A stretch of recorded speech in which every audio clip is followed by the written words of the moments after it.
6255 1206. Your financial planner at Envision Financial is Luke Smith, who's only got one arm.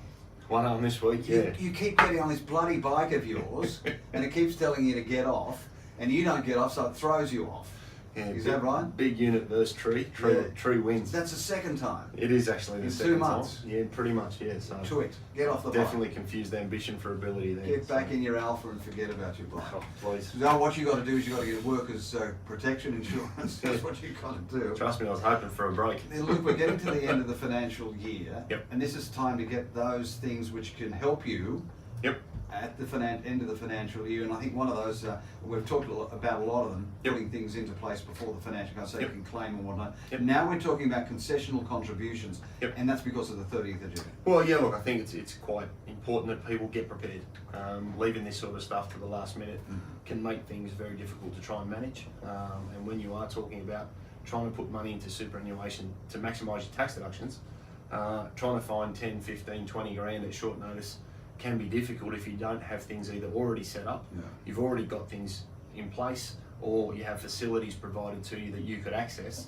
So I figured preempting things now with a couple of months to go Good idea. could be worth someone saying, oh, if only I'd known in March, I could have done that. So the thing is, you've got to also consider when it lands to be able to take advantage of it. So if you put it in on the Correct. 29th, Correct. you may not get there till the 1st of July. Well, look, and that's exactly what happened last year for a lot of people because the 30th of June was a Sunday. There you go. So a lot of workplaces and individuals put contributions in on a Friday and said, oh, I've done it. No, too And late. then it landed Monday or Tuesday, and that was July, and that would have blown this year up. Yeah, So- that's right, because the knock-on effect is for the next Exactly. financial year. Exactly. So if you're going to get some contributions in, there's nothing wrong with doing it now. Yeah.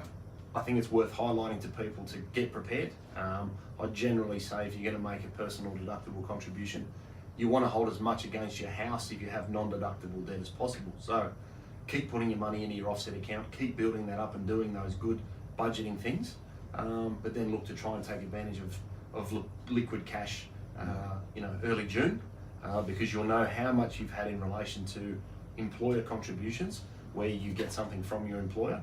And if you're self-employed, hopefully you've been saving prudently during the year into your offset account, and then you can throw the money in and maximise your deductions. Let's break it down, unpack it for us. What is a concessional contribution? So a concessional contribution is where money is directed to superannuation and a tax deduction is claimed. So 2 key ways that it happens. One, your employer puts in part of your award at 9.5% or more, depending on your agreement. That is treated as a concessional contribution because they claim a tax deduction. Right. You can also claim a tax deduction by putting money into superannuation yourself, or the old school way of thinking about it, for those out there that are older than me, salary sacrifice is a term that I think is pretty much dead. We'll come to that later, but that is a way that people have put money into superannuation throughout the year in the past, where they've taken $100, $200, $300 of their fortnightly or monthly pay and directed into super throughout the financial year. You tell the pay office, please put some more. Yeah, that's how we used to do it. There was a change in legislation a couple of years ago that prevented the need, or removed the need to do that now, and both employees and self-employed people can make a personal deductible contribution. So again, it's given a lot of flexibility to people to control their tax deductions. It's given a lot of people the control to manage their cash flow and their budgeting, because I would always prefer that a client save money against a non-deductible debt like your home loan, and then use that money to claim a deduction in June, so that you've effectively been able to double dip with that same cash. You've reduced your interest costs, but then you've also saved well and then used that to reduce your taxable income. If you'd like to talk to Luke Smith, you can do it now on 6255 1206, or you can see him in his office upstairs at the end of Townsend Street, 4452, and the number to call in the first conversation doesn't cost you anything, no obligation. 62604749. I win lotto. You know, a couple of $100, a couple of thousand.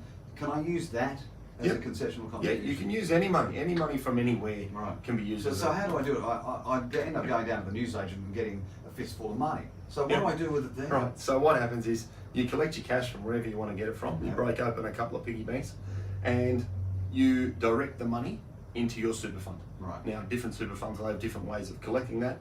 Some will take a cheque, some will take EFT, some will have BPay options. So just get the option for your relevant fund and direct the money into superannuation. That could also happen out of a bonus you get? Could be out of a bonus, you could take it out of your kid's piggy bank, you could pinch it off your partner, you know. steal it off mum and dad.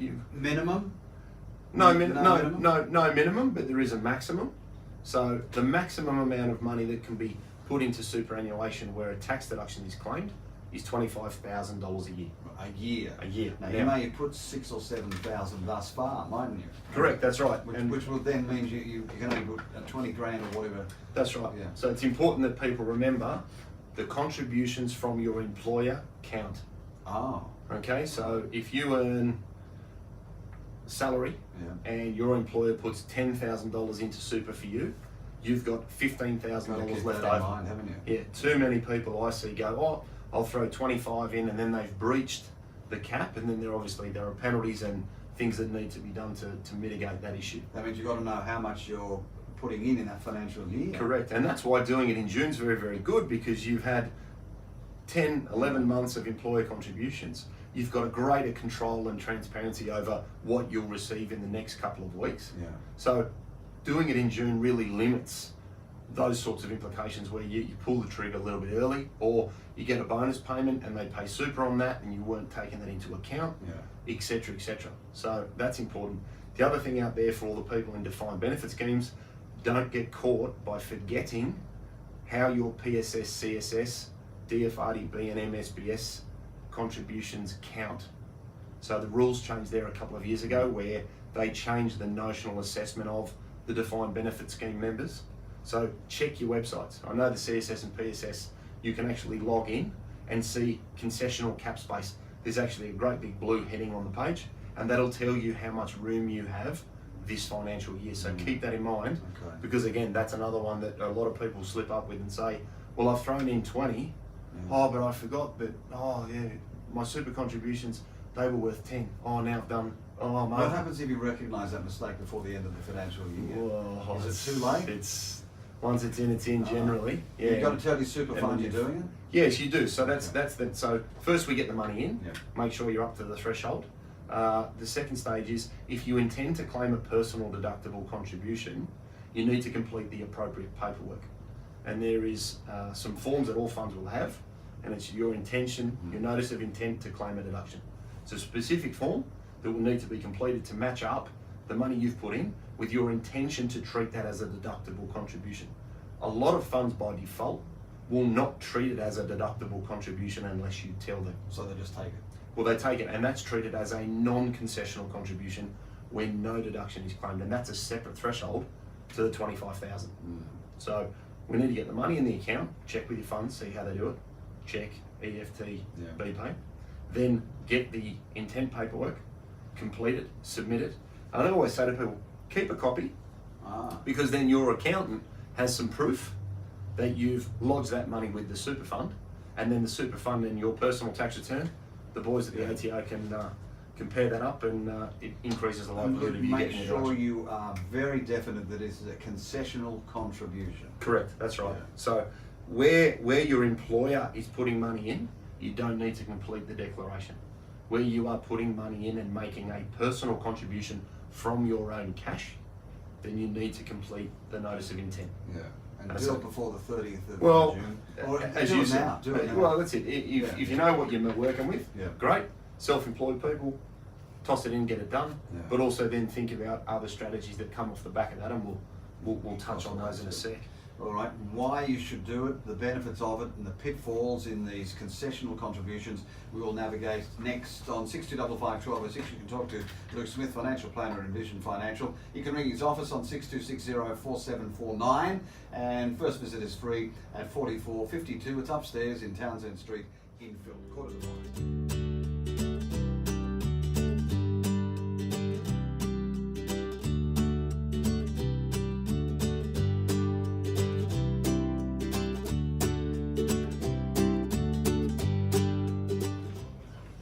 And if you'd like to talk to Envision Financial Planner, Luke Smith, you can do it now on 6255 1206, and we're getting around this concessional contribution. Brad wants to just quickly ask you a question. Brad, Luke's listening.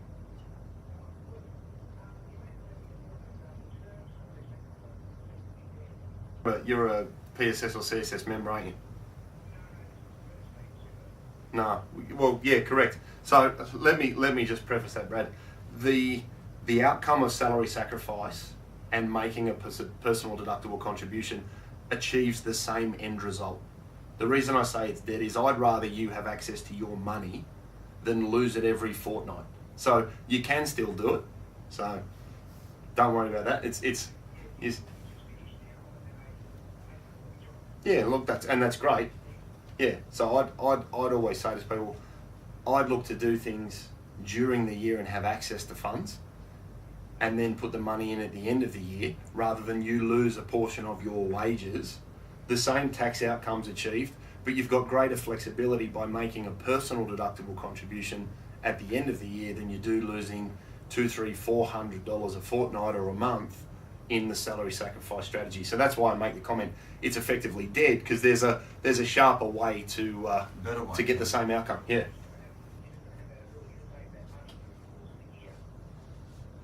Yeah. Well, that just comes down to personal preference. Yeah, if it's super contributions or coronas, then yeah, salary sacrifice might be good for you. Yeah. So that's what it is.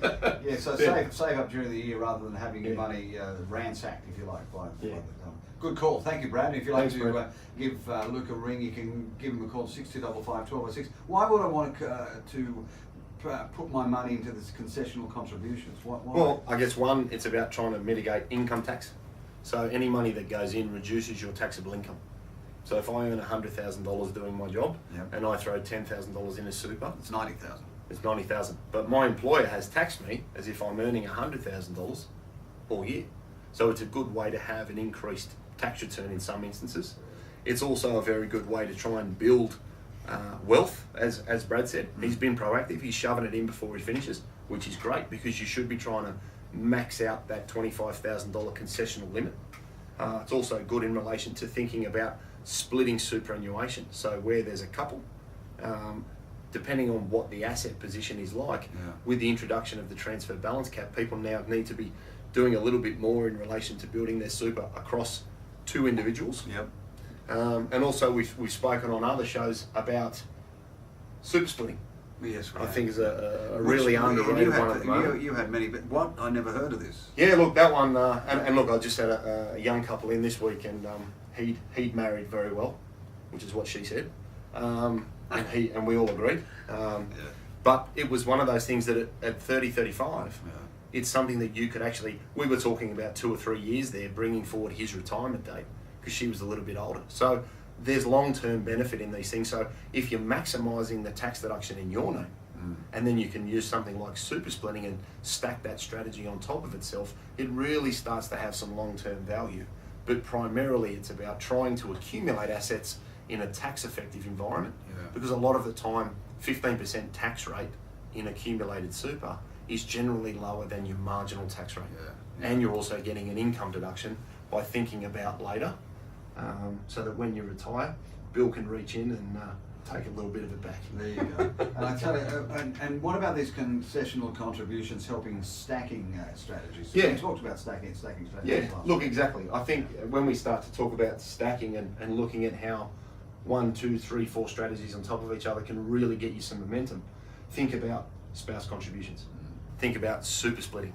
Think about incorporating pensions. So if you have been spending your money during the year and you're of that age where you can access your super as an account-based pension or a transition to retirement pension, think about this time of year looking to make a pension payment so that you can take money out of super on a tax-free basis over the age of 60, and then use that same cash to put it back in and reduce income tax in your own name. So understanding where your resources are, and obviously the conditions of release that you can use to be able to get your hands on that money, can actually free up some free capital to be able to maximise income deductions, but also ensure that your superannuation is structured as tax-free as possible for when you get older.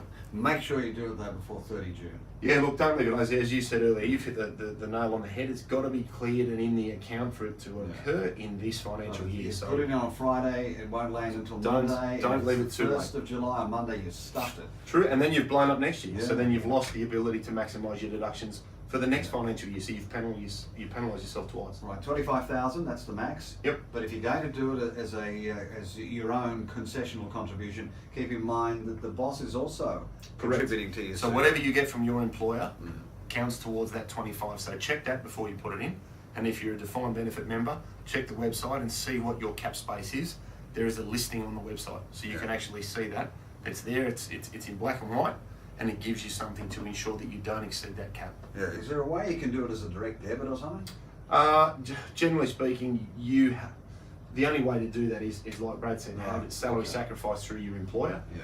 But I'd rather people use that for investment opportunities during the year. Put a little away through the just financial. And look, and if you need to garnish wages into an account that that's not linked to your everyday account, I find that's a good way to be able to manage those sorts of cash flow or temptation issues, as my wife calls them, temptation issues. Yeah, don't go shopping. Exactly There's right. no such thing as willpower, it's won't power. It won't power, I won't buy that. I won't go out tonight. I won't have a squashed avocado. And what about considering pension strategies to fund your deductible? Yeah, look, exactly. I think where people are over 65, obviously that opens the condition of release for super. So if you are working, look to try and take tax-free money out of super to then create the liquidity or the money that you need to throw back in. Okay, so if you're over 65, you can pull money out of super whilst you're working. Yep. Pay no tax and then put that money straight back in and maximise your deductions. Yep. If you're a contractor, similar scenario. Make sure you've got the money over the course of a year, or if you've taken a pension and returned to work, look at using tax-free pension payments to free up some capital to create that money for deductions. And public service? Yep, similar. They can obviously make personal deductible contributions. They will need to have a separate fund because you can't make a personal deductible contribution to some of those defined benefit schemes, so you have a little separate fund on the side that works in unison with that fund.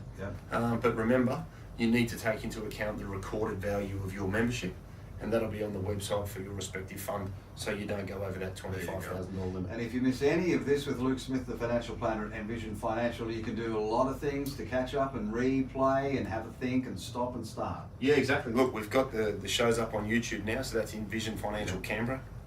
We've had a lot of really positive feedback about that. We've also got the podcast on Apple, so you can search the Strategy Stacker, Luke Talks Money, and we have the shows on there, and we'll start our interview series next week as well, so look out for that. And obviously there's the Knowledge Centre on our website, so that's www.envisionfinancial.com.au. Just click on the Resources tab and they can join the Knowledge Centre, and that has a library of information, videos, calculators, and all sorts of things that you can delve into for the technically minded. That's all there for people to use as well. So there's no reason that you can't find these things out now. And of course, the best way to do it, if you want a one-on-one with Luke Smith's team at Financial Planning, Envision Financial at 4452 Townsend Street in Phillip. Real easy. First visit, no money. Barb will make you a cup of coffee, and you can sit in comfort upstairs at 4452 Townsend Street in Phillip, 6260-4749. And Luke is promising not to ride his bloody bike anymore. I promise. I promise. You've got to do it. You've got to stay off that bike too. But think about your concessional contributions. But as Brad was advised, rather than salary sacrifice, I'll get it right in a minute, think about collecting some money during the year. Get it in now before the 30th of June. And if the 30th of June happens to fall on a weekend and you don't do it until Friday, you're stuffed. You're stuffed. Yeah, Envision Financial, 6260-4749.